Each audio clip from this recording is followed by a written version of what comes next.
Now this is a 2008 Saab 97X. This is actually powered by a all aluminum 5.3 liter LS, and it's also all-wheel drive, so it's a lot like a Trailblazer. Things have kind of escalated a little. I went from having owned 0 Saabs lifetime to 2 in less than a week. I'm not really sure how I feel about that. Well, it's probably a good thing that I got that part Saab, because gotta get this switched out, gotta get this thing cleaned up, get the air conditioning fixed, and then it's actually gonna be headed off to my parents for a while. They're having issues with their car. They actually rented a car right now, so I guess I'm gonna loan them this one for a while. The easy come, easy go, right? So I'm really hoping I could just take this hinge apart and pull the back glass off that way. I would just take the piece off that I need, but it's glued to the glass, and I don't want to have to recreate that glue or possibly break the one on the parts car taking it off. So I'd rather just take this hatch off. One clip. All right, well, this side's just kind of coming out. Yeah, that side's the same.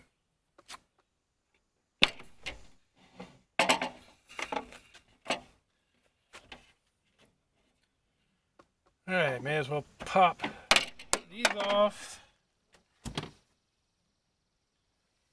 Now let's see what we can do about this. That pin's out.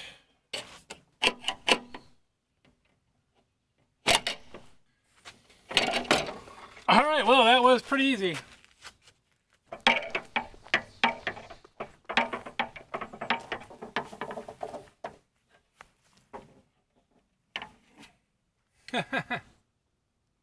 That's funny. The other one's rear defrost is broken in the same spot. Now we do need to disconnect the brake light on this one. Gotta figure that out.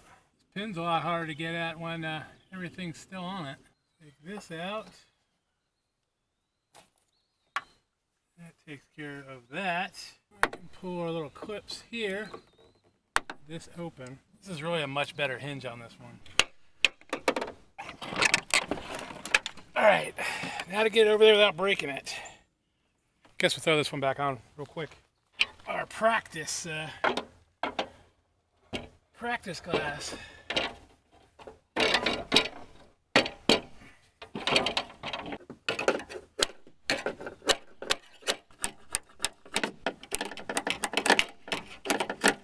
That went smoothly.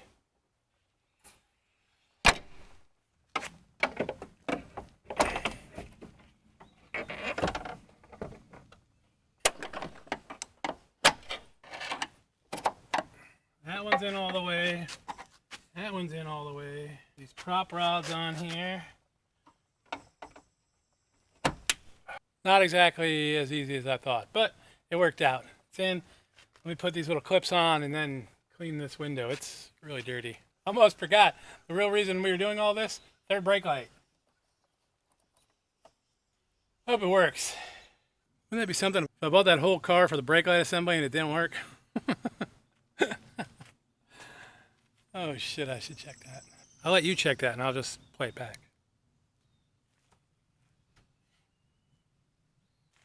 Well, did it work?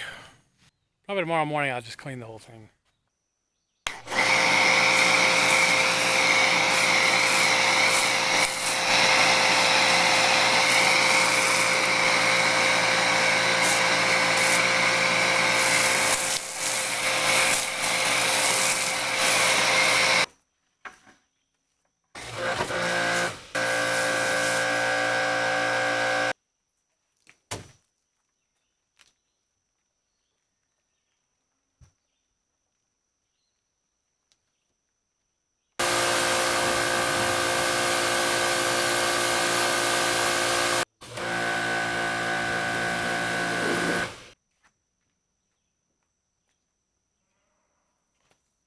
Alright, it's cleanish now, and we can see some areas that are going to need some attention.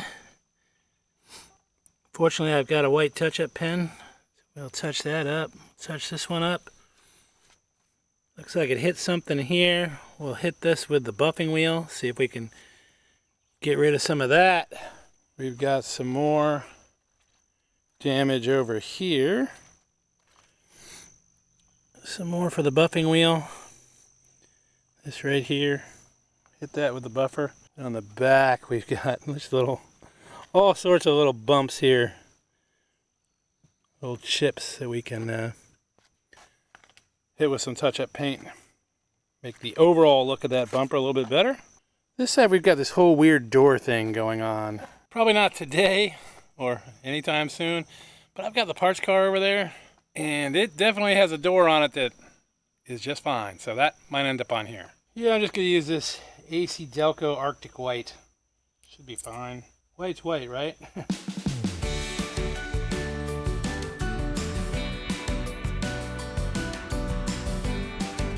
There's another one right over here. That's gonna look much better. Oh, many of them. It looks like these have maybe been done before.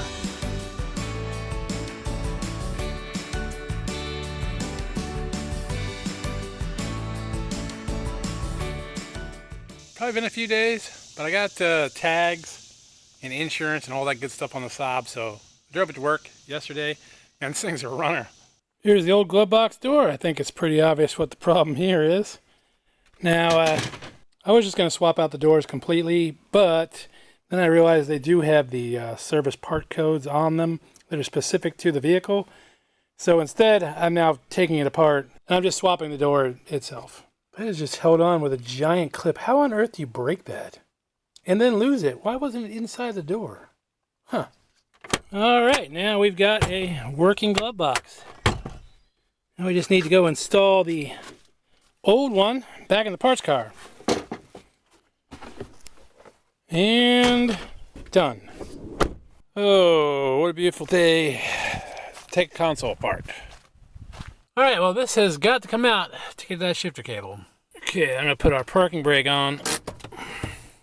Even though the shifter's broke on this one, I'm going to do that anyways. Put our key in. Put my foot on the brake. And just shift this all the way down here.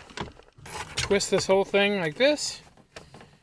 And now our console lid is out of the way and we can get to the shifter cable. Alright, well there's a lot of stuff in here and our shifter cable has just popped off. So we might be able to just put that on and be on our way. Probably should take all these coins out of here as well. Wow, that's a lot of coins. Okay, so little side note. I'm wondering why this is nothing but pennies and dimes down here.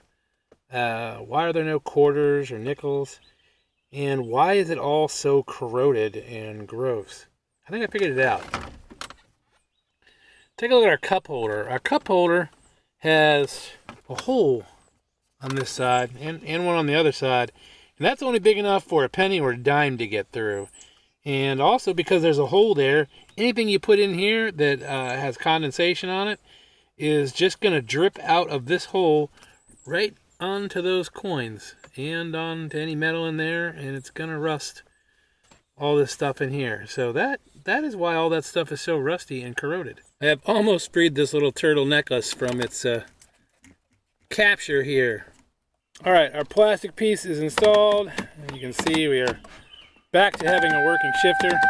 Here's all the change that was under the console down there by the shifter and the little turtle necklace. And that black stuff, all that corrosion, yeah, that's not condensation. It's actually coffee. I can smell it from here. So, yeah, somebody spilled a lot of coffee down there over the years, and that's why there's rust down there, and this black stuff, it's just dried up coffee. About to drive the Saab 50 miles to a car show. We'll see how it does. Hopefully no issues. But I'm bringing the camera in case there are. Alright, well, that was a fun show. Had a good time. Saab did just fine. Oh, check this out. Now this guy right here was at the show. Small block Chevy powered here. Check it out. Here's a photo. At any rate, fun show. Everything seems to be working on the Saab, so happy with that. We'll see. Got about another week of trying things out on. Real quick, I want to make sure I'm clear. I drove this car to the show. It wasn't in the show. I just drove it there. So a week from now, I'll actually be flying back from Connecticut after dropping this car off. Yeah, I'm going to drive about 400 miles to the airport, which means I now have less than a week to finish a couple things on it. It's got a check engine light for an oil pressure sensor that's bad, and the headlights are a little foggy, so doing that today. I'll make a separate video for the oil pressure sensor and sort of a separate video for the headlights. I picked up a little AC Delco 3-inch bumping wheel that I'm going to use on the headlights. I've got larger. I've got like 7 and 8 inch bumping wheels. Those are way too big, really, for doing headlights. So I picked this up. So I'm going to try it out and make a video showcasing that. So I'll put a link in the description. So it's a P0521 error, which is the oil pressure switch. So we're going to swap that out. I am using a step stool to make it a little bit easier to get back here. Okay, I'm going to take you in so you can see it. This wiring harness right here is in the way a little bit. So we're just going to move this wiring harness out of the way. You can see it right there. Really got to reach around. Really got to reach around the engine. I think you can see the connector right there. All right. Look at the oil that came off it. It's leaking. It's definitely a bad sensor. I did end up using an additional extension to get in there. I think maybe you can see the extension and the wobble socket. So here's our old sensor. Now the new oil pressure sensor already has thread sealant on it, so we don't need to add anything to it. We can just go ahead and screw this in and then tighten it down with our socket. Okay, we're all set. Make sure you get your connector back down all the way. If it had oil on it like mine did, make sure you clean it off. Time to fire it up, make sure our error message is gone. And then we have a working oil pressure gauge. All right, no more check engine light. We do still have the service tire monitor error, but I'm not gonna worry about that right now. Let's check this out. When I was replacing the oil pressure sensor on this, the PCV hose kind of came off, and I took a good look at it. It's, I'd say a little shot. What do you think? Might have had a little bit of a vacuum leak. The parts Saab has a vacuum leak now. All right, some of this might be on the inside of the headlight, but we'll see. All right, we're gonna take a little bit of this, put her on here, smear it around.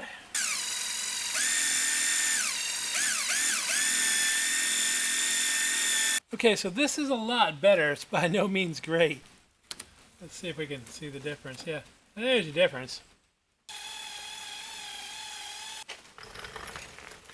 That's much better. Bright and early Saturday morning. It's about 4:30, and I'm on my way to Connecticut. Yeah, I got some tools with me just in case anything happens, and of course, I got the camera. Made it to Baltimore. So far, so good. Woo! Susquehanna River, Maryland. All right, welcome to Delaware. It's gonna take me about 10 minutes to get through Delaware, and it's gonna cost me about 30 bucks in tolls, and then I'll be in New Jersey. Welcome to New Jersey, another very expensive state to drive through. Yeah, the Jersey Turnpike's no joke, and it's very boring. First stop of the trip at the John Fenwick rest area, just to stretch my legs a little bit, grab something with some caffeine. Probably stop again at the Vince Lombardi rest area. That's the last rest area on the Jersey Turnpike, and there I'll top off on gas. Well, that's an airport, but not the airport I'm looking for. All right, made it to Vince Lombardi. Time to get some gas and then get on through New York. A little bit of a scenic overlook, so I thought I'd stop. Let you guys see the Hudson River. Traffic was building on 95, so it rerouted me to the Palisades Parkway and the 9W. We'll see how that goes. Yeah, no thanks. As soon as I get over this bridge, I will be in New York. Alright, made it to Connecticut at a rest stop right now on my way out. I am now running late because I hit traffic. Well, crap. Looks like I might be cutting it close. Alright, well, car made it, I made it, and there's my ride home. Like, subscribe, comment. See y'all down the road. So what do I do with this one now?